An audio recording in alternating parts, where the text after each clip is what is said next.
In 1431, a teenage girl sat in a prison cell. Not a queen, not a noble, but one of the most feared figures in France. Her name was Joan of Arc. She had led armies, changed the course of war, and now she was alone, captured, chained, waiting. But what happened inside that prison was never meant to be fully known, because her final days were not just about punishment, they were about silence. At just 19 years old, Joan of Arc had already become a symbol, a peasant girl who claimed divine guidance and somehow convinced leaders to trust her. She played a role in lifting the siege of Orléans, a turning point during the 100 Years' War. To many, she was a miracle. To others, a threat, because her influence was growing.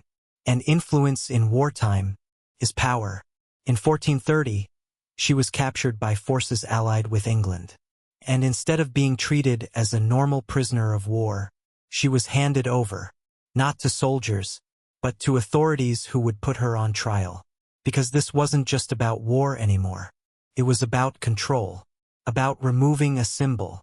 She was taken to Rouen, where her fate would be decided. And once inside prison, everything changed. No army, no supporters, no escape, only walls, and what waited inside them. Inside the fortress at Rouen, Joan of Arc was not held like an ordinary prisoner. She wasn't placed in a convent. She wasn't guarded by women.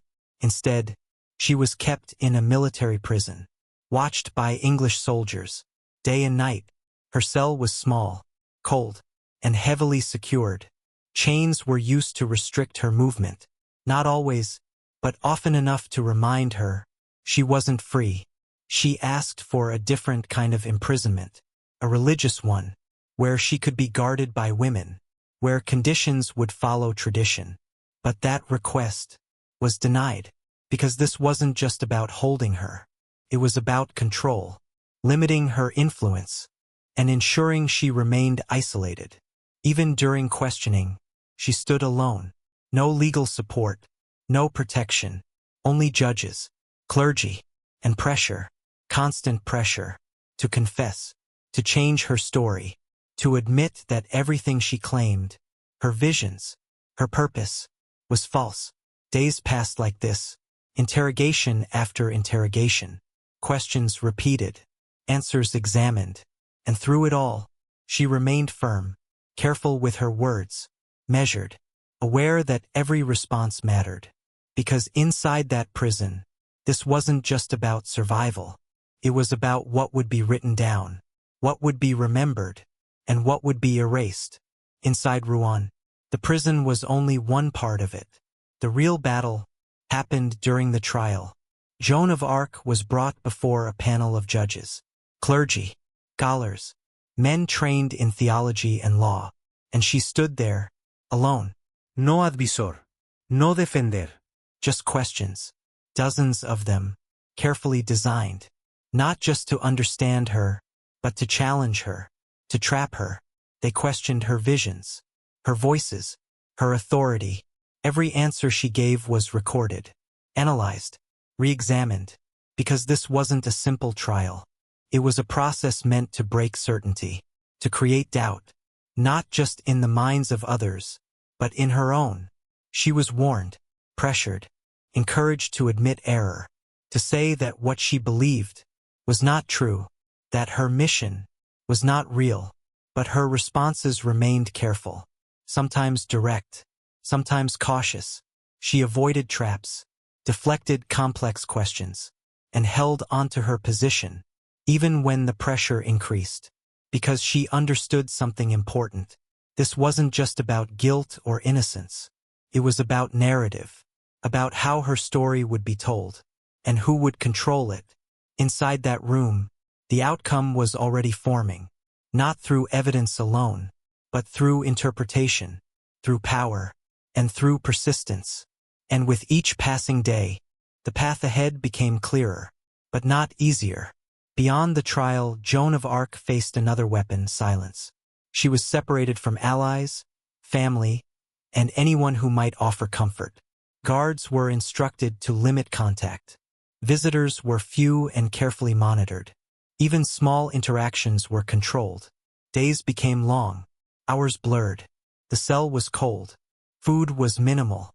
The sounds of the outside world, battle drums, chatter, or wind, were reminders of freedom she no longer had. And yet, the most punishing part wasn't physical. It was the uncertainty. Would she be judged fairly? Would she survive? Would her story survive? Every question, every glance from guards or clerics carried weight. She began to rely on her faith and inner strength. Visions that had guided her in battle became her refuge in the cell. Yet the pressure never ceased. Whispers from the court filtered through the walls. Rumors of her fate reached her ears. And even small changes in treatment, slightly harsher guards, delays in meals, or withheld privileges, were enough to remind her she had no control. Isolation sharpened fear, but it also forged resilience. She held onto her convictions, her beliefs, and her identity. Even when the physical and mental strain threatened to break her, she refused to bend completely. Because in those final days, she realized something crucial. This was no longer just about her life. It was about legacy, the story that would be told, remembered, or distorted. Every thought, every word, every prayer mattered. Even in chains, even in darkness, even in silence. Her prison was not merely walls and locks. It was a crucible, testing her faith, courage, and spirit against a world determined to erase her. On May 30th, 1431, Joan of Arc's trial reached its final act. Her captors had tried everything: pressure, isolation, and intimidation. But none had broken her resolve. Now the sentence was death by fire. She was led through the streets of Rouen, chains clinking, spectators watching, curiosity and hatred in their eyes. At the stake, she remained calm, silent, defiant. The flames rose. Smoke filled the air. Yet in those final moments she clung to faith. Prayers whispered, visions recalled, courage sustained. The fire ended her life physically, but her story was just beginning. Witnesses carried the memory of her bravery. The chronicles of the trial spread across France. Centuries later, she would be canonized as a saint. And even today, historians debate, analyze, and reflect on what truly happened inside that prison. Because her final days were more than imprisonment, they were a testament. A young girl, alone, threatened, and surrounded by enemies, who refused to surrender her beliefs. Her mental strength, faith, and leadership became immortal. Prison had tried to break her, but it created a legacy no fire could destroy. Joan of Arc's story reminds us, history is not just about events. It's about courage under impossible circumstances. It's about the choices one makes when the world seeks to erase them. And even centuries later, the cell walls, the trial chambers, and the streets of Rouen whisper her name. A warning, a lesson, and a symbol that even in chains, even under fire, the human spirit can resist.